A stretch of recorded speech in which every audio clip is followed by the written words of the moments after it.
So are you ready for a good story? I sure hope so. My name is Sophia Chu, and I am the host of the Creating Legacy Through Community Service podcast. Your story is your glory. Here's what I want you to do first, though. I want you to either pull up a chair, lay across your bed, or sit on the floor, however you're most comfortable as you sit and enjoy this great, juicy story. Today, we're going to meet Dion Walcott. He's going to tell us where he's from, how he got here to Detroit, what he thinks about Detroit, and what he is doing to ensure that he is creating legacy through community service. So I ask you to stick and stay, subscribe to our channel, share our stories, like the videos, and send us some positive and encouraging comments so we can continue this drive, this journey to make sure our stories are shared. So again, join us for Dion Walcott. Every day I wake up with choices in my hand. I shape the way I move, I choose where I will stand. I don't wait for others to guide what I should do. I lead myself with purpose, with discipline and truth. I lead myself well, my actions show my heart. I lead myself well, responsibility is art. I lead myself well, I lead myself well. My habits keep me strong. Okay, well, good afternoon, good morning, good evening. Depending on where you are. Depending on where you are. You understand? Of course. And we're hoping that people from all over the world watch this so they can watch it any time of the day they want to, right? And still get the nice Caribbean greeting. There you go. All right. So before we get started with my handsome guest, see, all rain fall upon him and him still shining. Exactly. Merciful Father.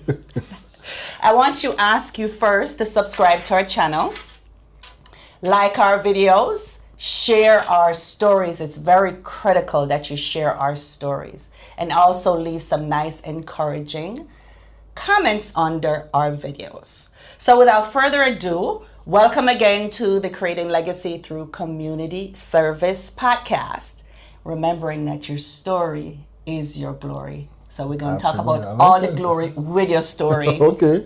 So I'm going to turn it over to my guests now. I have a couple questions before.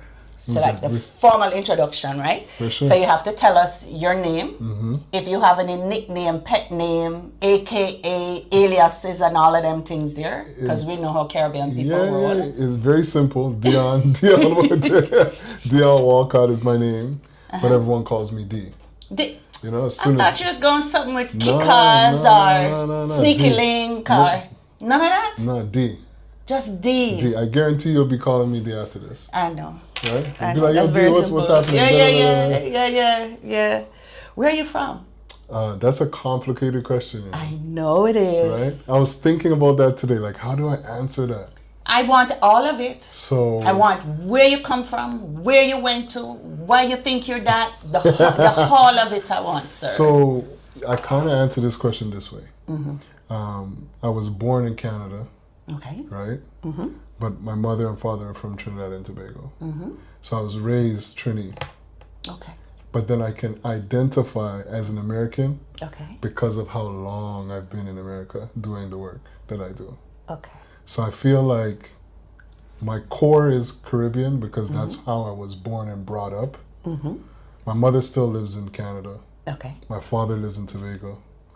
But I'm the one who's going back and forth. Not a bad thing. Not a bad thing. Especially where we are today. Yeah. I have an escape on both sides. Mercy. One cold, one So hot. you're from Tobago or from Trinidad? Your family? So my dad's Tobago. Okay. And my mom's Trini. How did they meet? I know you're not here to tell their story, but did they meet in the middle, on the water, on the plane? So it's really actually interesting now that, like, because I work in the design industry and the creative industry. My father was a tailor, right? Okay. And my mom worked for the bank. And back then, he was in charge of, I mean, you know, on the islands, everyone wears, you don't go to the bank in just normal clothes, has a uniform. So my dad had the contract for all of the banks. Nice. Right. So my mom used to go to his house to get her stuff fitted, and that's how they met. Oh, so he was fitting. He was measuring. Measuring. Measuring. Okay. I want you to recall as far back as you can go, the first time you visited Trinidad or Tobago and realized you had that Well, for it. it's funny because my mother and father got married in Canada. Okay. Right? Then he left and went back to Tobago. Like he couldn't take North America. But my mom decided to stay. Okay. And I think he left when I was about 6. So from 6 till about 12, every summer my mom would bring me and leave me in Trinidad. Nice. So my grandmother raised me in the formative years in the summertime. Then I'd come back a different child to North America for school, then back there again. Right. So like I could remember it very easily, like being the foreign kid with all of my cousins and have to catch up, because when I get dropped off in June, they're in shape. Yeah. Then, you mean literally catch up? Yeah, catch up. Where it's like, well, Dion, you have this chore to do, and this not Canada, you know. Right. So it's just like, for 6 years, I can remember vividly, like being like, oh, I'm going to Trinidad. Oh, all right. So you didn't look forward to it? No, I did, but it was like the transition. Remember, you're only 7. Okay. So you have your friends in Canada. Yeah. Then you have your friends in Trinidad, and you're like caught in between. Then you come back in September. Your friends in Canada don't understand what you're talking about. Yeah. You mean you have to mop? You have to reintroduce yourself. You have to clean this and clean that. What? We're just outside having fun, right? Yeah. That's 2 completely different standards. What's your favorite sport? Basketball. Did you play basketball? I played basketball from grade school straight through university. Nice. Yeah. Favorite food from Trinidad? I know that's a loaded question. I have a lot of food from Trinidad I love too. But if you had a yearning, a wanting to taste up your mouth. I said as soon as I touch it's bacon shark one time. Oh. Yeah, one time. Whoa. One time. Look, my introduction to it was quite a few years ago when I went to Maracas Beach. Yeah, you went outside. Mercy. Yeah. Oh, all the toppings. Yeah. And you could have, you can't only have one, you know. I know, I used to mix them up. The sandwich was a whole mess, but it was so it good. Yeah. Bacon. And then doubles, of course. Yeah. You know? But. Pilori. Yeah, I mean, you could go on and on. I know that's what I was saying, right? But I'm surprised that you have a whole food episode if you want. I'm if I tell you, and drinks. Favorite rum? Are you a rum drinker? I'm a rum drinker on and on until the end. Angostura, 1919 is one. And then, you know, I give you guys your shots over there. Ray and Nephew, I drink that pretty often. Okay. And I think Jamaica makes better rum. I shouldn't say that on camera, but... It's okay. We'll take the compliment. Yeah. It's not a compliment, it's a fact. Okay, thank you so much. Right? But you know, Barbados makes very good rum too. Yeah? Yo, we're going to have a rum flight discussion after this, because dark rums is That's my my thing. Too. I could drink darker rum with the best of them. Yo, don't put maybe some lemon. Some ice. Lemon or I don't want ice. See, I have to, just a little ice. No, you sound like my dad. Just a little ice. My dad said 1 ice cube, no more. There you go. And just watch it disappear and then you're nice. Yeah. No, but to me it's watered down. But that's okay. It's just to cut it. No, man, you put the lemon or the lime to cut it. All right, yes. But everyone drinks is different. Yes. So, favorite thing to do in Trinidad when you went as a child? Did you play cricket? Did you play football? Did you play pan? No, you know. Were you there for carnival? I mean, those days I was young, so carnival wasn't even a thing. Oh. Right? Like, because remember, it's summertime. Right. So those days... Yeah, but y'all liming all the time. Yeah, but I mean, to be honest, it was just to be outside. Like, there was no... I think I learned to play basketball in Trinidad on someone's backyard. Nice. And we used to take a truck, jump on a truck, and go all the way on top of a hill. And you spend the whole day. Yeah. And then come back down. Oh, nice. You know, like, freedom. That's what it was, you know, just free. There's no real rules. And community. Yeah, as long as you reach home by a certain time. Yeah. And you don't out there misbehave. Yeah. So and you even get if you do, so-and-so knows where you are. You know what I mean? It's a community, right? Yeah, unlike some of the societies that we live in now. Now but it's a different time we live in now. True. Right? Kids don't even play outside again. True. They're just on the phone whole day. True. Right? So I don't know about just being on the phone. I know, Dion, so you don't have nothing to do? Go outside. Go outside, Just figure it out. You know what I mean? Roll around in the grass, do something. Roll around in the grass. Yeah, just figure it out. Have you ever been to Trinidad for Carnival? Many times. Okay. How old are you the first time you went? Ooh, I want to say I was 20. Oh, so you did legal? Yeah. Okay, all right. Yeah. Tell me a little bit about that experience. I haven't done it yet. I've been wanting to do it, but it's like so congested. That whole, you know what I mean? It is now, but now it's commercialized. Yeah. You know, like when I first did it, I was doing it with my cousins. So Okay. it was like a family affair. And in our family, you know, there's a saying, there's only one thing better than carnival, a free carnival.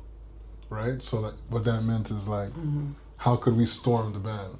Because we don't want to pay. Right. Okay. And when you're playing carnival for free, it's a different It's a different vibe. You drink and eat it for free? Because you know, those days, what, 700, 600 to play the band? Now it's all, what, 3,000, something like that? Oh my gosh. Did you wear costume? Yeah. Okay. So we got that, and I shouldn't even say it, but we got down to the science where I did it for about 6 years in a row, right? And we used to figure out, like, let's just say, like, island people would have their side. Okay. But we know it's going to be pink, orange, and purple, right?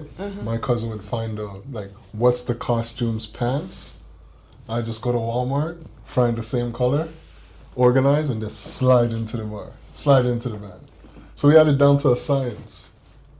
I hope y'all costume designers listening and now watch out for these people. No, I'm kidding. I know you could do that now. Yeah, now probably. It's so elaborate and it's organized. One it's thing I say all the time, yeah. between Trinidad and JA, what they figured out is operationalizing partying. Yeah, I know. Like it's a business. It's seamless. Yeah, you have the processes in place, bro. We're going to talk about your processes in a minute, though. So, this is another tough question because as a Jamaican, this is a tough question for me too. Your favorite soca artist today, not yesterday, not the day before, today. I would say Double M. Still Double M. Really? Yeah. Because he's still leading the pack. Yes, very true. And I give him a lot of respect because he also understood, like, it's not my time anymore. Yeah. But I could still lead the pack. Yeah. A lot of people don't do that. His marketing is off the chain. It's I saw him on Tiny Desk, NPR Tiny but Desk. that's my point. Yo, I was in my office. You'd have thought I was at Carnival. But if you ever been to one of his shows, it's mastery. Yeah. Mastery. You can't, like, there's no better entertainer. Doesn't matter what category of music. That's why I have to rate him all the time. And he's been doing it since he was For a long kid. time. If you heard him when he was a little kid, you're like, what? Yeah. To see where he's from there to now. And you can understand it too, right? Yeah. Of course. Like, in music, you don't even see that anymore.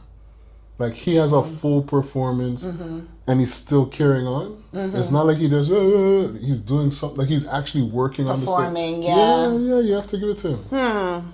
How did you get from Canada to Metro Detroit of all places? Well, my journey has been, because I worked in the sneaker industry for a long time. Okay. I did a lot of my work in Canada. I played sports in Canada. Then I got an interest in, like, how do I figure out, I want to go into the design field, but the majority of the design field is in the US. So it was actually Toronto first. I finished school. Then I went Toronto, Brooklyn. What did you go to school for? It's funny. I went to school for social work. And Yeah, it's my journey's completely because upside I'm trying to figure out,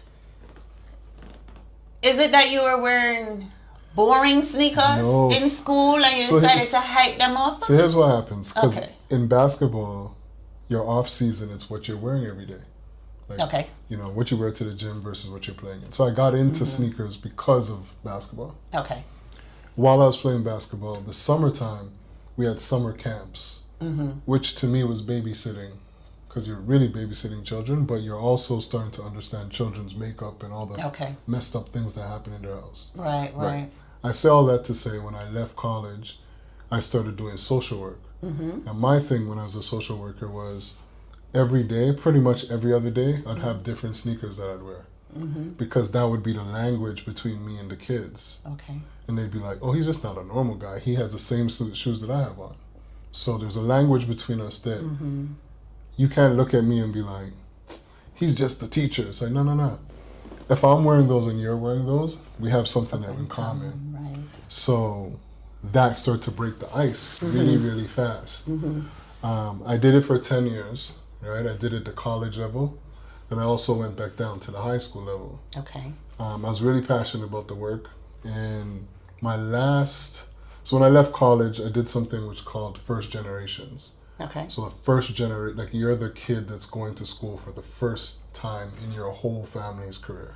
Okay. So I'm managing that young person, right? So like I'm helping them figure out how to go to college. And then what I realized after 5 years of doing that, some of these kids, like, how are you getting to college and you still don't know what's going on? Right. I was like, let me go down to the high school level because I want to build up the kids to come to college versus them coming to college and just doing nonsense. Right. So my whole vision was, when I started high school, I wanted to go through from grade 9 straight through graduation with a class of kids. Ah, right? okay. So just give me all of them one time. Right. We're going to run this show. Right. So the last year, 5 of my best kids all didn't graduate because they got in trouble. Right. And we had this agreement, just graduate and we're good, right? Right. So I was gonna actually leave the industry and they asked me to stay. They're like, can you just stay with us to mentor us to just get through this? And I said, here's what. Okay. If you guys graduate in this victory lap year that you're doing, I'll take you back to school sneaker shopping in New York City. Right? So said, so done. So at the end of the year, how did you fund that? trust me, I forgot the executive director's name. She was an amazing woman, man. Okay. I called her and I said, I made a promise to these kids, and I don't know how I'm gonna pull it off, but I remember her saying to me, you need to do A, B, C, and you'll get the funding. Nice. But this phone call never happened. Nice. Right? So she just gave you pointers and you had to do the work. She gave me the moves, do this, Got that, but don't say I sent you. Right. Because this is the work we actually need to be doing with our kids. Okay. But too much red tape. If I was to actually bring it in-house. But I can show you how to do it, I just can't do it with you. Right. So got the funding, drove up the street. When we got to New York now, I'm looking at these kids who are hood kids that they would call, right? And they're so free. And it's like, wow, like, you left Toronto to drive with me 7 hours to New York City. And I remember saying to myself, I think I'm pretty cool, right? But I can't be that cool that you trust me enough to jump in a car. Right, going across country. Right, and your parents. Yeah. And then it hit me, and I was like, wow, it's not me, it's the sneakers. So I started to think in my head, like, if sneakers are so powerful that I could get hood kids who would not even go downtown Toronto to get in a car and drive 7 hours to New York City with me, what else could I do with sneakers? And that's when it started to say, you know what? Wow, okay, so these are not just like functional items. They're tools, they're engagement tools that drive people to do things that they don't think they could do. So I started driving back and I started designing a mentorship sneaker program. And I shouldn't say this on camera, but it is what it is. The social work company I was working for, I had to go into different schools. One of the principals, I sold him a mentorship program to happen at lunchtime. So on my lunch period, I take all of their troublemakers of the school and they give them to me. And I'm still trained in life skills. Right. So I put together these programs and I'd say stuff like, you like those Jordans? How much do they cost? Yeah, $300. All right, cool. How do you plan on affording Jordans for the rest of your life? and the kids would be blown. And then we go from sneaker talk to real life talk. And that started, I started making more money at lunchtime than I was on my full-time job. Right. Then I took it another step forward and started hiring my friends who had colorful backgrounds to come in and be the facilitators. I like the way that you put that colorful background. Yeah. I would have been one of the friends. That's many, right? And now they're making a decent living because lunchtime I'm paying them some money because I can't do it. Right. So they come in and those are the kids, those are the guys and the girls that the kids want to talk to. Right. Because I want to do that. Yeah, and it's like, no, you actually don't want to do that. Right. I'm going to tell you why you don't want to do that. But I wear sneakers just like you. So hear me out. Then it started rocking and rolling. And one principal, people are very, weird at times. My one guy, who was probably my best facilitator, he didn't have any paperwork, right? He didn't graduate, he didn't go to school. And all the kids were coming to him. Hold on a minute. You said any paperwork. Nowadays, I thought you think that he was illegal. You No, know, no, you have to be careful. Yeah, that's what I'm like. No, he ain't got no paperwork. Like, not not like immigration. No, not like immigration. You didn't paperwork. graduate from somewhere. Got it. Okay. But now you're doing the job that teachers are doing. Right. The teachers start to get jealous. So they decided to cut the program because I had paperwork, but he didn't have paperwork. Crazy. Right. And that became the end of the stuff. Yo. Because we couldn't do it no more. So when that fell apart, I had what I call fatigue of hearing all of these hardships all the time. Like just emotional fatigue. This guy got shot today. Yeah. So-and-so. Social working is tough. Then eventually I was just like, I just can't do this no more. Yeah. And just how long were you in the industry for? 10 years. 10 years. I was young. Like I was 23, 24, something like that. Okay. And I remember even a person who gave me one of my first jobs, I ended up having his son and didn't know it was his son. Wow. And then when we had a situation, we met in the office. Right. And that was the first time I realized it's his son. Yo. And his son's, it's like me meeting you and me and you are good. And then I meet your son. Yeah. But your son is exposed all kind of shit. Yeah. But now I have to look at you different because of that. But I have to still rate you. Right. Because you helped me as a young man. Right. So I have to be like, so here what? We're just going to deal with it like from today. Yeah. We can't deal with it like so and so and so. Right. And that was one of the most like the hardest things I ever had to do in my life. Yeah. Because here's this man who saved my life. Now I'm saving his son's life. Right. But now he's in the middle and I'm looking at you different because I know you don't mind your child. Right? But it was just an interesting situation. But you still haven't made it to Michigan yet. Oh, yeah, I'm getting there. I'm giving you all the context. Yes. So anyway, the whole sneaker thing is fascinating. The sneaker part is very important. So when that was going on, I got a really good reputation because of that program. Okay. And a museum approached me to design all their programs and partnerships for a sneaker exhibition. I had never done that shit in my life. I could design programs, but I never did partnerships. My mentor at the time told me take the job regardless and just learn on the job. So I did that for 4 years. It was the toughest 4 years ever because I never knew. I knew the program side, I didn't know the business side. Then I learned all the business side, and then when I got let go from there, I now was in a position to talk to all the different brands.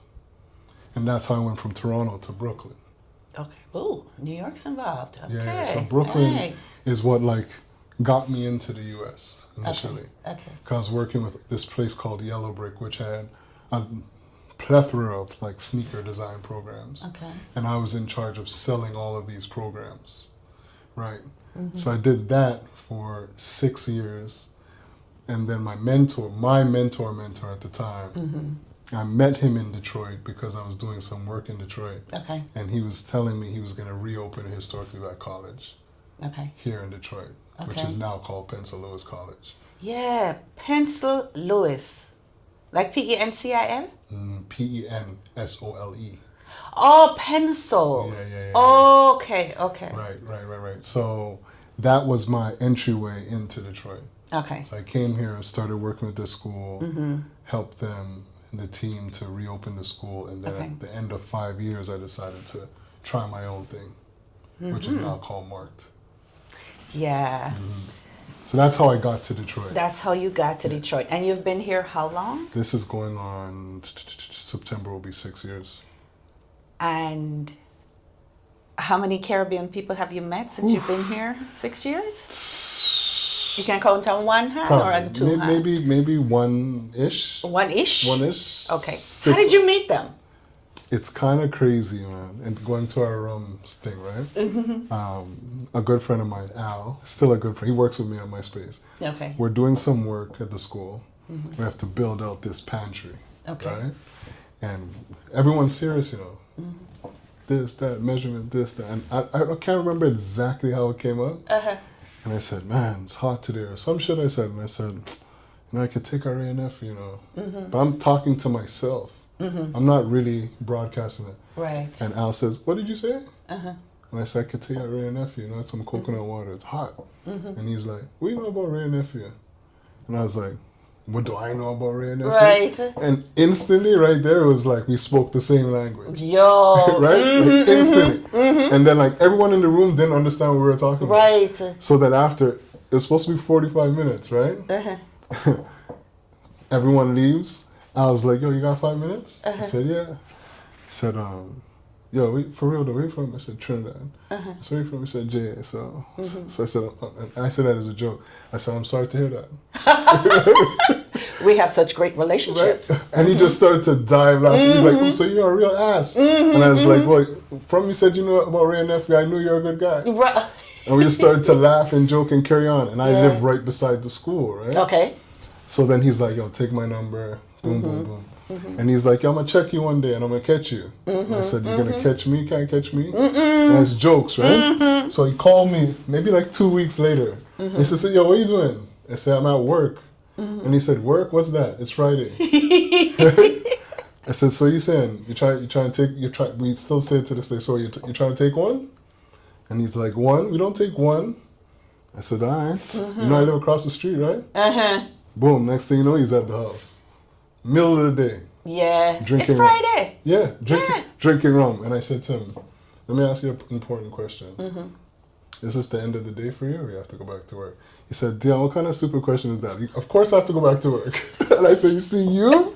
I'm scared to ask how's this because it may be somebody I know. Oh my God. I said, you see you? We're going to be friends for a long time. And that's how it started because there was no one in my like day-to-day circle that understood that shit talk. Right. You know, and like just carry on. It was always like, no, respectfully, you know, like Black American side of things, not Caribbean, where it's like middle of the day, it's like, yo, so you taking one? And I'm like, no, how long I haven't heard that? Yeah.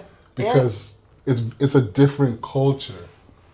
Absolutely. You know, it's just a culture, like you instantly get it. You're like, and when I said, so you have to go back to work? He's like, of course I have to go back to work. Of course, but just I take one right just so no. That's one. And then from there, we became really, really good. Yeah. And then he started to expose me to different things because I didn't know. Okay. I was always in the sneaker creative industry, so I wasn't really venturing out, to be honest, either. Right. So tell me about some of the things that he exposed you to as far as your or his culture is concerned. It wasn't even like he took me to places. He just started me bringing me to like other people's house. Okay. And so, I'm going to introduce you to my pops. And his pops would have some old time friend and they're downstairs beating hard liquor. And I'm like, what? And we're sitting downstairs laughing and joking. It's like, and then his pops would be like, come up here and meet so and so and so. And that's how me and Kirk met because of Al. Okay. Right? And when I met Kurt, I was like, because I had heard about him. Okay. Just about his work side. And when I first met him, he was like, work.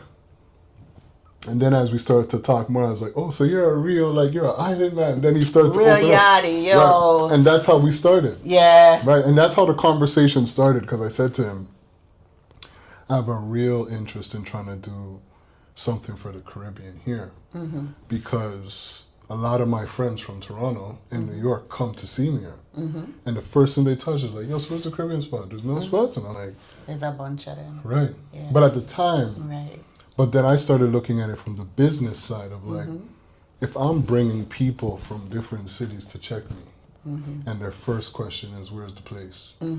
There's something here, because there's other connections that need to be made that could then build into something, right? Right. So I looked at it more like an opportunity of Right. like, there must be Caribbeans here. I work in the design space. Design is a part of the Caribbean culture, who we are. A lot of people just don't understand that. So I kind of just had to start to draw a mission in my head. Was like, plus, where do I get the support as a Caribbean, right? That's different, right? And that's when I started to get motivated, saying, all right, well, I work in the design industry, and I've met so many other Caribbeans by chance. Like you're sitting down and talking, and he's like, you know my mom's Trini, right? Or you know my dad's da-da. And you're like... Or you hear the accent, you hear the little twang, it's like, wait a minute. Or sometimes they don't even have that. They're so... they've disguised it so well because that's their armor until they have an opportunity to be like... And even when they do, they're like, you sure? Still hesitant, You sure? right. Because it's not a safe space sometimes, Yeah, right? absolutely. You know what I mean? So... Now I'm like, because I have my own space, I have the art gallery, and kind of understanding the beat. Yeah, we're going to talk a little bit more about that, because I think that's where our connecting points can be to like the entrepreneurs, the artists, their children, right? So a part of what we're going to talk about too is creating legacy for our community, what that looks like for you. But circling back to how did you decide to stay in Detroit after you were finished with the school thing? What was the thing that kept you here? And how did it grow into the space, the gallery that you currently have? The thing that kept me here was, it was almost like a splice. One, in that so much talent in Detroit, but they didn't have access to the information, to the opportunities, and I'm really passionate about that because I see myself, I didn't have access, I just went to go find it. Then it always reminded me of like, that's how it was for, like when I go to Trinidad, we did a big program in Trinidad, it's like, they still don't have access. So I was like, whereas when I'm in Brooklyn, they have so much access that they take it for granted sometimes. It's like, oh, you know, we'll go to the next one. Versus like, they don't even know what the first one is here sometimes, you know? So I got passionate because I met the people, and I was like, you know what, like big city is amazing because there's always something going on, but it was the people of Detroit that made me be like, you know, if we team up and build something new and start to look at it differently, because the talent is here, right? It's not a question of talent, it's a question of vision and access, because and even telling them they did what they don't even know. But that's my point, you know, right? Because some people don't even know that there are resources out there for them. So you have to go to where they are and reach them. And then the beautiful thing that I think it makes Detroit so unique is the community. Like it's community. Like a good friend of mine just, you know, he launched a book. Okay. Jonathan Harris on the weekend, and like just to see how people came out to support him is like, you don't see that anymore. You know, like I live on the waterfront, and it's like Sunday is like a family day. Right. Like people walk together as a family. Like you don't see that no more. Right. You know, so like I honor that, and that's part of been my motivation of being like, you know, how do we do something to make it, you know, stand up and do something bigger. So that's been kind of the push for me. Okay. Well, I'm glad to be in your space and see how we can actually collaborate, right? And we're going to talk about a little bit about that at the tail end. But now we're going to talk about the beautiful gallery that you have. Right. The art space that you have. Where is it? It's on Woodward and Erskine, right beside Empire, the restaurant. Okay. It's I feel like all of my stories have these crazy But they're your moments. stories. So I did a program with Saxy Construction Company. Okay. And it was in New York. Jill, good friend of mine. And we're at this event, and you know, one of the artists that I worked with created sneakers for everyone at the event. Nice. So then the conversation started. She introduced me to her husband.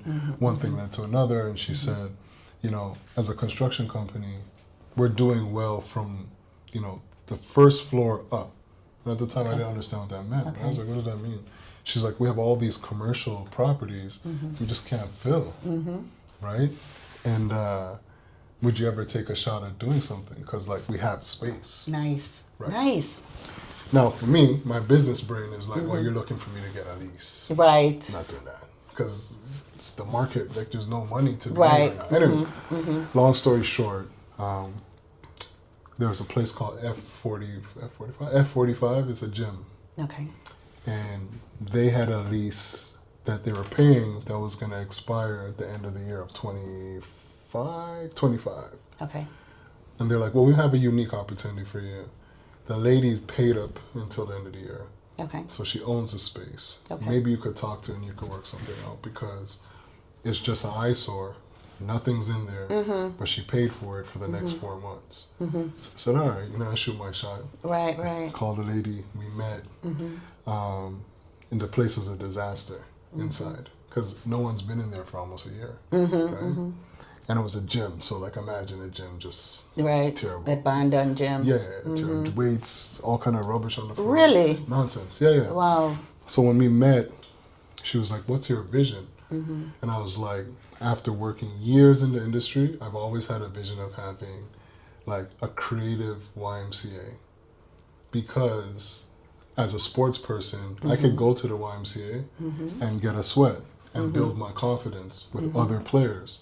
But now, because I've been in the industry for so long, there's nowhere that an artist or creative person could go any day and just meet other creative people. Right. Right? And have programs that you Right. can involve. Like arts are getting cut left, right, and center.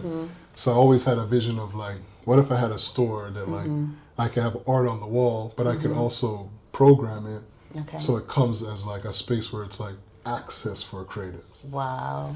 And she was like what kind of creative? I said visual artist. Right.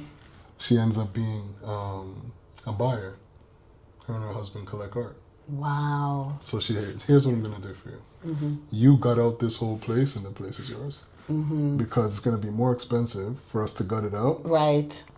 and to keep it. Then you gut it out and do what you need to do. Right. She donated everything in this space to us. Right. And I had to gut it out, but I had a program that I had to get done inside of 10 days. I call it the Heineken Crew. So I signed a lease, but now I have this big operation that we have to, and I called like 5 of my best friends, who are all Caribbean, by the way, right? Did you call Al? No, I was there, yeah, Okay, yeah, all right. yeah, I was there. He's part of the Heineken Crew, right? Okay. He was there, and I said to all of them, yo, I think I just did something crazy, you know. And they're like, what? And I told them what happened. And I said, but the place has to be ready in 10 days. And we all have stuff to do. So I said, all I have is Heineken, rum, and fried chicken. That's Fried chicken. Oh, jeez. That's all we got. And long story short, I think they came on a Thursday night and left Sunday, and we completely transformed a gym. Very nice. You'll be coming on Wednesday. Yeah, I'm coming on the 20th. Yeah. Just remember this story when you walk in. Yeah. And we changed it into literally a gallery was a gym. What kind of music do you have as the background? Everything. Okay. Everything. So here's what I'm gonna. Do you have a LP player? What kind of music? Do you So we usually go just straight off our PA, so we could do that. We actually just got donated some turntables. Let me tell you why. So my son is from Detroit, born and raised here, Okay. but he's an artist. He's a musician. Okay. And he just released his new album on February the 20th. Okay. What kind of music? A mix of stuff. So they compare him to Frank Ocean. Okay, so Right, he can sing. So he sings, he writes, he raps, he does the whole What's his thing. name? Choker. He goes by Choker. Choker, okay. Choker. Okay. So I can bring you one of his LPs. Please bring Actually, it. 2 LPs from 2 albums that I have. Brilliant. I'd love for you to play them and just listen out to for them. sure. Yeah, because he actually goes on tour in June, starting in Chicago. So is he here? No, he just went back to LA. He was here with so me LA. for about a Musical, month. that makes sense. But, Music industry is yeah, right. but he's planning to move back here. I mean, it makes sense. A lot of things are happening. And because he found a studio here that he likes working with too. So Okay. yeah, so he's planning So to move back. is the industry is going good for him? Yeah. He's doing very well. He actually has he's one of his songs was on you watch the movie Queen and Slim? Yeah. So the song Frame. That's him? That's him. Well, okay. All right. Yeah. So just a connection point, right? And he's very Caribbean. He's very Jamaican in the way he presents himself, except for his music. Got it. Well, I mean, that's So his good. music That's is a good mixture because of he breaks things. into the Right. So now we're going to talk a little bit about some of the work that you're doing at the gallery. Because I see, now that I'm following you, we're going to talk about how if we look hard and far enough, we can find each other here in Michigan. It's just that we're not together. We're just all the way over there somewhere. It's so interesting, man. Because Yeah. it's just like, I wouldn't have known how to navigate it because of how I got integrated into it. Right. Right? Like, I was sneakers and this and that. And it's like, you start to run with a tribe that you're running with, you know? And now that I'm not part of that tribe, I have more space to be like, well, let me see what's going on. What else is out what I there, mean? right? You're coming up for air. Yeah, You're breathing, yeah. so you kind of look at your environment a little bit different Well, and find where you... because it's a different... Yeah. If I'm looking at a sports analogy, you're now playing for a different team. Right. Right? So you're like, okay, that was then, but now, like, it feels good because respectfully, I'd always be in an American setting, right? And like when things are, my mind's not tight, I don't have a connection. I didn't have. Right. That's when I met Al. Was like, even just to talk to shit is like so refreshing. Because we're talking a bug of nonsense, but it's refreshing to me. And it's relaxing. Yeah, because like I know he knows what I'm talking about and vice versa. But he works for a grocery store. Okay. So he's in the same environment, but he's from here, so he knows how to release it. Right. Where for me, I didn't even know it existed. So the Caribbean community has been here since the 1800s, just to give you a little background. We have an organization called the West Indian American Association. They're over 100 and something years old. They started out as a cricket club and a social club. They're still in existence on the east side of Detroit. There's the Caribbean Cultural and Carnival Organization that does the Caribbean Festival every year, normally with a parade and stuff like that, right? Then there's a Haitian Network Group of Detroit that talks all about Haiti and celebrating Haiti. They actually had a Flag Day event yesterday at the Charles H. Wright Museum. It was chef's kiss, absolutely. I should have did tell you, don't you? You should have told me. But I didn't remember if you were going to be back or not. No, I was back. I was actually at the gallery yesterday cleaning up. Oh, okay. Yeah, I'll keep you plugged in with what's going on. And then there's the organization that I lead, which is the Caribbean Community Service Center, where we support EMPA and advocate for Caribbean nationals. So we don't do the typical liming and those kinds of things. We work in the advocacy space around immigration. We work in the professional development space around small businesses. Educational development. We have a program that we do with young ladies, a Melanin Girls Conference. It's usually 10 to 14-year-olds. This year we're moving 12 to 18, so I'm going to tap you in on that one. Please let me know. And it's literally right across the street. We're having right across the street. And it's so interesting because like when I was driving here, because I have a partnership with Design Corps. And CCS is right here. Yeah. And I was like, I didn't even know you were right here. Yo, there is a young man, Akeem Salmon. He went to CCS. Okay. He's actually a visual artist. Okay. And I think he does sculpture too. I'd love for you to meet him. He did a year in Paris. Okay. Fabulous. He's from Detroit? He's from Jamaica. But he came here at age 16 and just found his way. He plays the harp. Cool dude, right? Then there is a Haitian young lady named Gracie. She has a spot called The Artillery, and she loves your space. So she's like, Sophie, you gotta make sure I meet him. She's been there before? She's been there before. What's her name? Gracie Grasus Xavier. But I meet so much people sometimes that... Oh, no, you won't forget Gracie. If I have to see your face, then you know Gracie. And she's a visual artist, but she also works with fabrics at her shop. So she teaches young people, immigrant women really, how to sew. So it's like from beginner sewing class all the way through small manufacturing. Was that a nonprofit? She's a social, she's not a nonprofit. Because I remember I had met somebody who did sewing.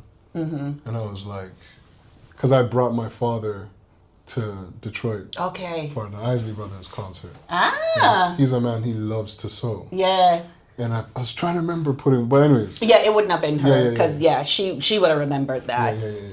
But there's so many people I want to introduce you to, even just for connection, collaboration. Ralph. I know you told me Oh about my that. God, he's coming on the 20th with Please. Yeah. So he is I don't like that word costume. But he's a costume designer and he's a welder by trade. So he makes those huge. His house is like a museum. I could only imagine. So I'm hoping that we can work together to have one of his vision come to life, which is to do an exhibit of his work in your space. So it's funny. So today, one of the people I worked with in my old job was Ruth Carter. Okay. Right? Wakanda. Right? Okay. So she was a costume designer. Yeah. And she won 2 times. I forgot, is it Emmy or whatever it is for the movies? What's it called? Oscar, right? She won 2 of those. And I remember meeting her and speaking to her, and I was like, have you ever been to Trinidad before? And she's like, what? Like, she looked at me, that was crazy, right? Yeah. And I was like, Wakanda, is a band in Trinidad to me, And she thought I was like trying to be smart. And I was like, no, I'm not trying to be funny. Right. Like, I'm saying this because if I'm being serious, there's a 16-year-old version of yourself in Trinidad right now that has no idea that she could win an Oscar. Because there's no pathway from carnival to movies. But the skill set is exactly the same. Yeah. That's what I mean by access. Because now that 16-year-old girl meets you and she comes by you and she's like, hold on, that costume, I've been seeing that since I'm 12. Right. My mom has 50 of those in my basement. Right? That's how I actually got here. You know what I'm saying? Right. Right? If you really think about it, like, you know what I mean? 'Cause Yes. You seen your mom's carrying you down the road, like, right? And so you grew up knowing what carnival is, but you don't know what costume design is on the biggest level. Right. Now, that's part of what I was saying to you. Like, my passion is like, you could do this too. Like, you actually have more of a know-how than a lot of people just by visual. Right? Like, by your mom fixing up her bra. Right? Like, you just don't have the pathway. you don't have the path, and you don't have the access to the information. Yeah. Come here, love, fix this for me. Right? Because I can't look crazy on the road. Right? That's the exact thing happening behind the scene. Excuse me, come here, fix this before we go on a set. Yeah. But who's explaining that to us? And folks like you see that whole process and access through a different lens than, for example, a child that has those dreams that I want to do this thing, but is discouraged from it because 1, they don't know anybody that do it. 2, their parents make them sound like they're crazy to even dream about something like that. Well, even my mom to this day still doesn't understand. Yeah. She just knows I'm not robbing and killing anybody. Right. So she's supportive. It's so funny you say that. So I want my son is an avid football player. I mean, he had scholarships to go to school for football. When he got ready for his senior year of high school, I'm setting off because I know he's going to college. I don't have to pay nothing. Right. That young man looked at me and said to me, well, Ma, I don't think I want to go to college. I want to study music. I want to practice my music. I said, you what? You who? Yeah. So I called my mom. I was about to jump off. I was going to push him and me off the ledge. I called my mother and I said, Ma, Chris wants to do XYZWQ. She was like, is he out there robbing anybody? Yeah. Is he on drugs? Yeah. Is he in trouble? Load the boy. Yeah. That's exactly what she said. Promise me 2 things. He's not going to go hungry and he will always have a roof over his head. Allow him to be who he's supposed to be. And that's what you have to do, man. You have to, because access is so different now. Yeah. Right? It's different. Like, having access to, like, I'm not saying I'm anything special, but it's like me being able to say that to somebody, I didn't have that. Yeah. And the thing is, like, I didn't have that either. My mother didn't either, but it's a different time. Different time. Like when I talk to my dad and we reason, and I say to him like, let's put the ego down. Let's just put it down. And let's just talk about like sewing machine, your passion. You know, like let's talk to me about that. Like I call it reverse mentorship, right? Where like now I'm gonna mentor you because I'm gonna show you pathways that didn't exist. But I'm trying to sell him on this, but he's not sold. I said, if you came to Detroit and spent a summer, right, and I organized a business for you to teach people how to sew, you don't have to work again for the rest of the year, you know. You can spend 2 months here and you sit down in Trinidad the rest of the year and come up every summer. And I'm selfishly doing it because I want to spend time with With you, right? You know what I mean? Yeah. But I could organize that. You make a little living. Yeah. And then once it starts to get chilly, time to go. you're gone. Yeah. Right. And he's like, you think people really would want to learn to sew? I said, what? Please. I said, Dad, we're struggling for custom, especially custom That's what I'm trying to say. And he's a man, he'll see a sewing machine on the ground and he said, boy, that looks like, gets excited. Yeah. Because that's his thing. Yeah. But trades are not, well, now trades are starting to come back. But trades for a long time were like, it wasn't fun stuff, well, it's right? It wasn't technology sexy. took over, right? Yeah. Everything's fast. Yeah. But now people are, it's a want versus need society now, right? So DIY is a thing. You don't have the money to go buy a brand new dress, so you're gonna make it, right? Yeah. So like now you need to learn the trade, so you could save money. Yeah. That's what we're living through right now. People just don't understand it. Because some of them, it hasn't hit them in their throat yet. Yeah. So Yeah. when I was doing the research about you, because I try not to over prepare. When you told me, I said, do you have the questions? And you said, no, you don't. No, we're reasoning, right? I'm not Al. I will drink Appleton before Ray nephew. Okay. But we can still, right? Yeah. We'll get there. So I went to Miami to attend the TEDx conference in Miami. Right. Because I'm working towards doing a TED Talk next year. I could see you doing that. So, as I was researching... Dude, I know you're going with this. I was like, wait a minute. Tell me about that experience.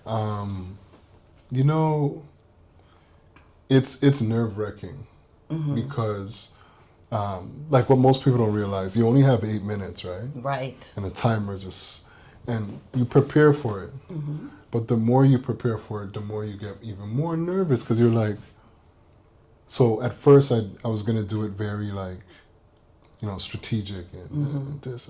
And then I said, I'm just going to do it heavy on the story side and then drop it at the end.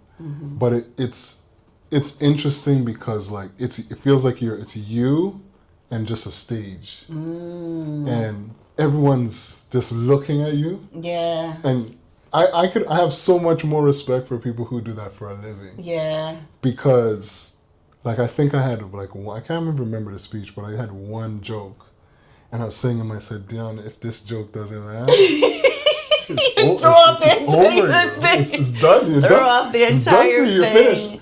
And then as soon as you say it, and everyone started to laugh, it's actually not about the laugh. You're buying time. Because like hey, and you're like, all right, cool, easy, and then you're ready. Because it's like very interesting. Like everyone thinks you want to make everyone laugh. Laughing gives you 3-5 seconds that you could just gather yourself. Right. And then you're like, all right, we could do this. Because you did it in Detroit. Yeah, I did it here. And they haven't done another one since. What did you do? I think they do it every September, October. They haven't done it since 2024. I did mine in 22. Yeah, they haven't done it since 24 because we were looking, my coach and I looking to do the one here in Detroit. And that's when I saw that they haven't done, and that's how your name popped up. That's it. It's interesting talking about TEDx. Yeah. So a guy by the name of Sean Lee. Okay. He lives in the photographer. You know? I know Sean. Sean did my headshots a couple years ago. Photo shoot with him a couple years ago. So he shot. When I did my thing, I came off stage. He's like, "Yo, wicked performance. Let me take some pictures of you." And I had a real time experience that I talked about on stage. Okay. So he the other day I was printing for. Now we're doing a show, the one you're coming to, but the one I did maybe like 6 weeks ago. Okay. I'm at Michael's trying to get some stuff printed, and there's a long line, all these white people in front of me, and there's one black girl, right? So I decided, it's gonna take me 50 minutes to just strike a little conversation. Right. I said, so yo, what are you printing? Right? She's like, oh, I'm a photographer, Ray. I said, oh, okay, cool. One thing led to another, and she said, her name's Tay Lee. I said, Tay Lee, oh, nice name, whatever. Rah. She said, well, I run a photography studio. I said, photography studio? Oh, that's cool. With my husband, Sean. Right. Sean Lee. Yeah. I said, Sean Lee? Which Sean Lee? And she said, well, he used to shoot for TEDx. Yeah. So I took out my phone and I pulled up the email with all the pictures. I said, this Sean Lee? And she said, holy crap. She started freaking out, right? Yeah. And they just came by the spot the other day. Nice. Yeah, it was crazy. And then Sean was like, he got married, had a child. Right. All that happened since I seen him yeah. last. And I was like, bro, you're doing it good. Yeah. You're doing good. I'm proud of him. He's an easy photographer to work with too. Oh yeah, Very but professional. he knows what he's doing. Yeah. But he's also. But I thought he also taught classes or He had programs. He does. They've now combined forces. Nice. Right? But I thought it was so interesting because like those were the early days. I was now starting to figure out how to navigate things. And Sean was like, yo, come here, man. Let me take a couple pictures of you. Yeah. Don't worry yourself. And he was cool. And then we never talked since 22. And then his wife was in front of me. And I said, yo, this is As he trying to kill time. Yeah, you know what I mean? Next thing you know, he's like, yo, we're trying to do something together. Tell me about the show that you have coming up. It has a cool name. Yeah. Frequency. So I'm one of them universe freaks when I think about energy, and yes. so when I saw that name, I was like, what am I to expect here? Yeah. Well, I'm gonna let you in on the thought process for me. So it's movement weekend, Right.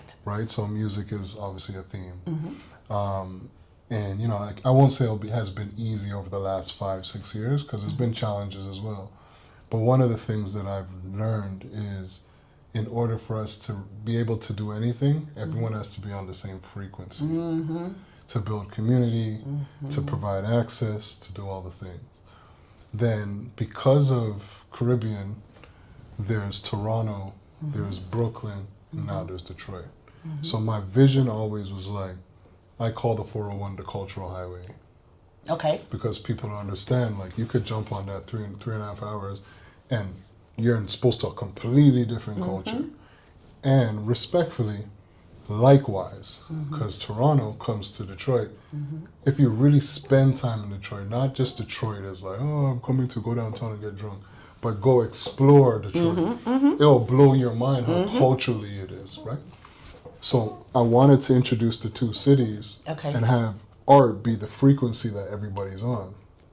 So eventually, Toronto meets Detroit and Detroit meets Toronto, and then we start to build this community through one big frequency. So this is the micro version of the show that I would love to eventually be like. The frequency that we're on is like Caribbean, American, everyone could come, but if you're here, we're on the same frequency. So don't come in here with nonsense. I like that. Get rid of the ego. I like that. Leave your name badge at the door. I like that. It's just good. Oh, you ain't gonna give us no name badges? No. Just some people lead with title. Oh no, see, I work for Ray. No. Forget that. For tonight at least. And it serves you sometimes, but in here we don't do that. Right. And that was the vision of the show. I'm excited. Yeah. I mean, I drove up. What's the outfit? Wait a minute. What's the attire? Do I need to wear my gym? Can I go get my gym shoes? Of course. Okay. Because you know I had to show off my gym shoes. When you told me that, I was like, she's coming ready. You know it. So, see, he talk about his fancy gym shoes, so I brought mine too. There you go. You got yours specially made. Specially made. There you go. But the fit is just fresh. Okay, cool. Elevated fresh. Elevated fresh. My thing is, everyone in Detroit is fresh all the time. Yeah. I feel like. Yeah. But like, how do we create an environment where you feel elevatedly fresh a little bit? Well, today, you know, it's a Wednesday, I put on something different. Nice. Like people always see me, I'm a white t-shirt, denim guy all the time. Yeah. I'm always wearing some jean jacket and a white t-shirt. Oh. And my team is like, Dion, you can't wear nothing else? Right? So I'm like, all right, let's create an elevated experience. Give me a reason. Yes. Right? Give me a reason. So what you wearing? I don't know yet. Okay, all right. You just don't I want might to tell me. I might put on a little blazer and a little shirt. You know, Okay, with a white T-shirt. No white T-shirt, white collar shirt. Collar shirt, but okay, still all white. right. Okay, all right.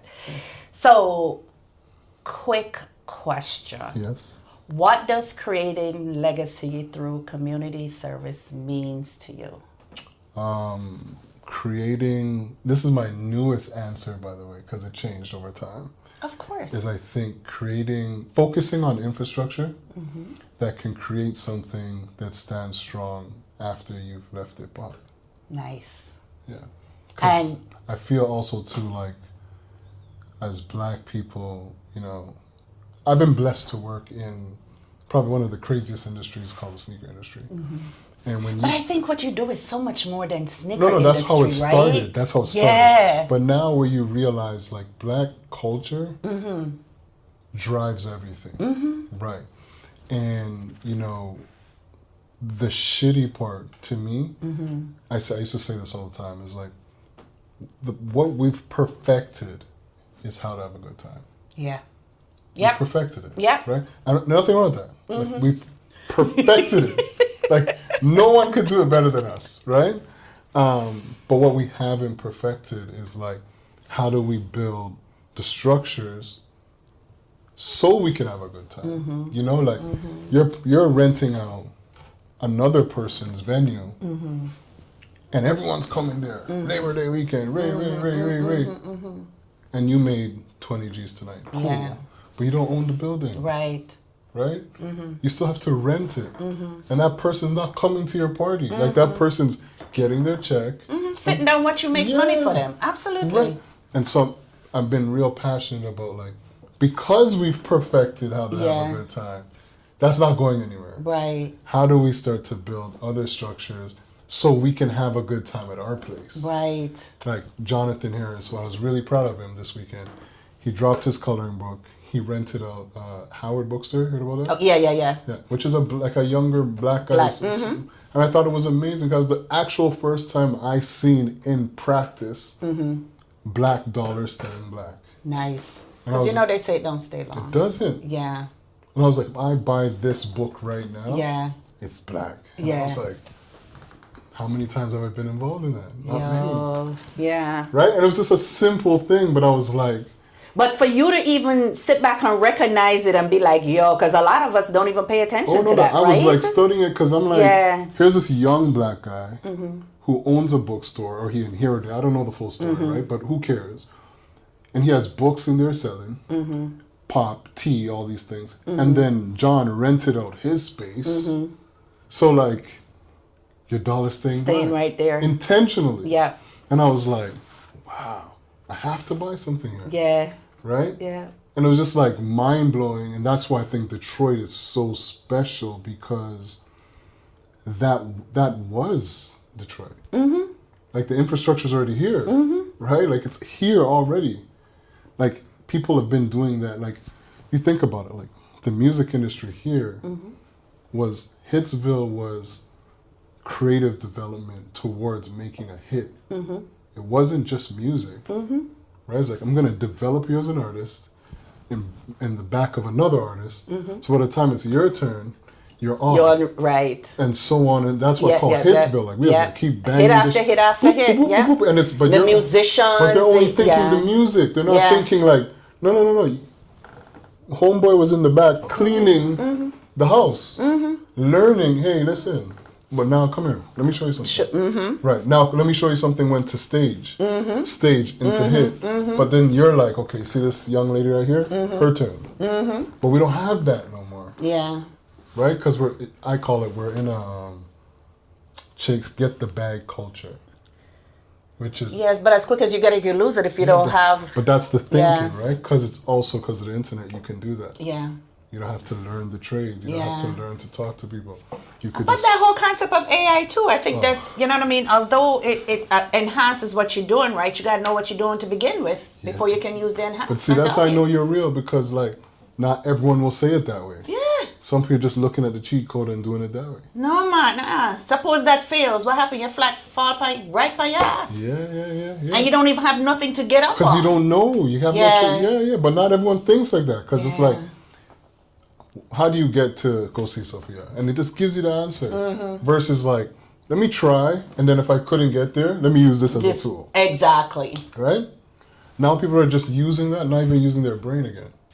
Them have brains still? It's very, very far and few between. So what's next for you? That's next for me. This frequency, obviously. Yeah. What I would like to do is, the month of design in Detroit. I really think the month of design is going to end up being like a global thing. Okay.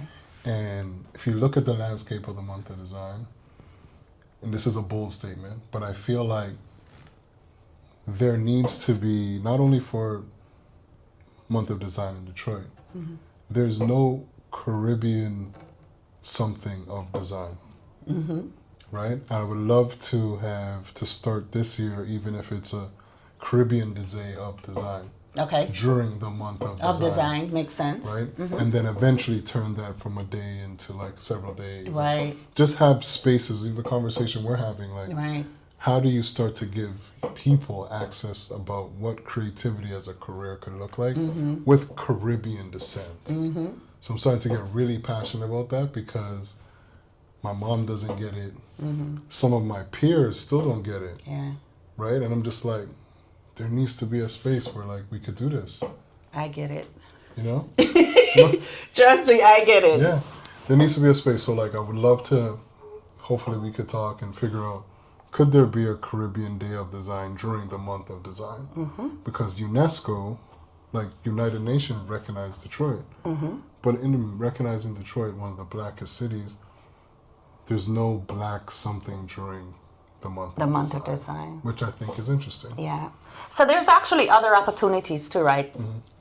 Even when you think as a designer or a creative, right? Like June is National Caribbean American Heritage Month. I didn't even... We can use that month for something. That's sure. one of the reasons why my organization, we're like flooded out for June. We got events back to back to back to back to back. Yeah. For that particular reason. And then what's it called again? National Caribbean American Heritage Month. Interesting. All right. Yeah, it's actually something that the federal government has put a stamp on.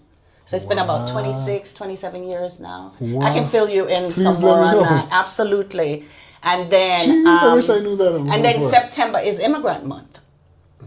Right? So there's opportunities for us to learn from one of them and bring it to the design month. You know what I'm saying? Or try something out. So all of September is Immigrant Month? It's Immigrant Month. Yeah. I need to know more about both. Because, Absolutely. Like, for example, you see the Caribbean month, the one that you just said there? Yeah, June. June. Like, if you knew about, like, if I said that in 27, this is my sneaker brain working, it's like, they would come out with a sneaker for that specifically. And I would buy it. I know, right. You and a whole bunch a of whole plethora but that's of what other I'm people. saying. People don't need. Like, Yes. I'm now learning that. Yes. Right. And I worked in the industry for how long? Yeah. Right. Like even to do an art exhibition during that month to tell those stories. Absolutely. And that's one of the reasons why we started this particular podcast, is to tell our stories through different lenses, right? Because being Caribbean is not being Caribbean. That's not being Caribbean. Just like black is not a monolith. It's the same thing, right? So honing and getting everybody's story, put it in one spot so you can pick and choose. I say, oh my gosh, we're so alike. Oh, Jesus, y'all do that too? You know, that kind of a thing to see the connecting points, right? I did not know. So it's all of June? All of June. June 1st. To June 30th. Yes. And I will send you all the flyers for all the things that we're doing. But I want us to stay plugged in. I want us to see how we can collaborate and work together. Because one of the things I struggle with as a person that's been in Detroit for quite a long time is that our community continues to be visibly invisible. Because we're so busy trying to assimilate versus stand out in our uniqueness. So you have to go dig them out. You do have to do that. You know what I'm saying? You have to go grab their children. The children want it so bad, but because their parents are worried about them being bullied or feeling different from everybody else, they allow them to assimilate into American lifestyle. So this child still has this need, this yearning, this want, and don't know what it is until they meet somebody crazy like me. And then I tap into that one thing, and then there's like, yo, where is the rest of the things? But it's true, because that's how we met. Yeah, absolutely. Right? Like I wear it on my forehead. It's mind blowing. Yeah, I wear it on my forehead. You know what I mean? I came here as a teenager and I had to learn how to maneuver that space. And one of the things I promised myself was I will never assimilate to being an American. I am a beautiful Caribbean woman with an accent, although I know how to code switch. Of course. And I'm not giving it up for anybody. Well, but you have to. Yeah. You have to, because they don't get it sometimes, yo. We don't care if them get it. Yeah, We don't give it to them. Yeah. If them want to take it, them can take it. If them don't want it, them can leave it alone. Yeah. It's. I'm so happy that we met. Because Same it's like, here. I'm so excited for us to move beyond today, right? No, there's so much more that my mind's gonna be going now. Good. You know. Good. And you're such a resource of knowledge too. Thank you. I'm blessed to be able to like knock on the door and be like, yo, what do you think about this? Because absolutely. sometimes I just don't know, Yeah. you know. And to your point, you're running all the time, like Puma. Like if we had this conversation 3 years ago, like for example, Dave Ballin, that's my guy. So Dave Ballin, he's like big in Puma. Okay. And he's from Jamaica, right? But no one knows that side of him. Yeah. Because he's up here, right? He comes every September for something called the Black Footwear Forum. It's like a big footwear conference that happens here. Okay. And as soon as he touches, he's like, yo, you have rain enough by you? Look here, we have some food for him too. Yo, like We have restaurants, we have like really last year we had him, like all of the Caribbean people in the footwear industry came by me. Nice, right? very nice. And yo, when I say shit talk, laugh, tears, because me come, me not in the industry, but next time it's coming. Tears, because like you could see what you just said. They were like, I'm usually at Nike, and I have nobody. And I could be around this for a day and just talk pure shit. And you're relaxed and ready for the next thing. Yeah, you know what I mean? But there's also resources that we can tap into, right? For example, I sit on the Entertainment Commission for the City of Detroit. I work with... Which entertainment commission? Sports, culture, and entertainment? No, no. This is we're advisory body to the City Council. Yeah. Hold on. Yeah. What was the name of the council that you're on? Entertainment, Detroit Entertainment Commission. Oh, okay. Yeah. Because I was on a board, art, culture, and entertainment. Oh, yeah, with Rochelle. With Rochelle Riley. Yeah. No, was she part of it? No, it was the lady from that runs what's the concert series down there? NJ? You're talking about NJ? I forgot her name. She lives in my building. She works with Charles J. Trent Museum? No, Aretha Franklin Theater. Oh, I don't know her. Yeah. She lives in my building. Yeah. And I was on that board for a while. And then you know, we used to do huge, like, I've been there to see Buju Banton. Buju came out there? Yeah, but that was donkey Long years time. ago. Yeah. Barry's Hammond. What? All them peoples. Marcia Griffiths. Yo. Down at... Yes. That's how far back I go. In Detroit. But we're going to close out now. Thank you so much for your time. We could just sit here and keep on talking and talking and talking. I forgot that we were actually videoing. But tell us how we can support you, how we can follow the work that you're doing. And that's it. How we can follow you, how we can support you, and how we can stay connected so we can teach you and show you the Caribbean community and all its complexities here in the city of Detroit. I'm excited to learn more. I mean, the easiest way is on social. Okay. _MARTKD. Okay. And then support us, just pull up. Like, we're open Thursday through Sundays usually. Okay. My background is business development and partnerships, so we're always looking to do more business development and partnerships in the space. Fabulous. So we can keep this space free. Fabulous. Because it's important, right? Like, access shouldn't come with a price tag. So I'm gonna plug myself. I'm course. actually an author, self-published. I have like 7 poetry books. Okay. So I'm going to talk to you offline to see maybe we could do a poetry reading there because I've used other people's spaces. So maybe someone just plug it in did something there. just like ad hoc. She came Yeah. in, she caught a vibe. She came in. We gave her like a 5 minutes. She did her thing. She gifted us some of her poetry. Nice. So, but again, thank you so much for No, your time. thank It's an you. absolute Thank you. pleasure Thank you for- finally meeting No, you this is in amazing. person. I forgot to buy Kirk a drink, yo.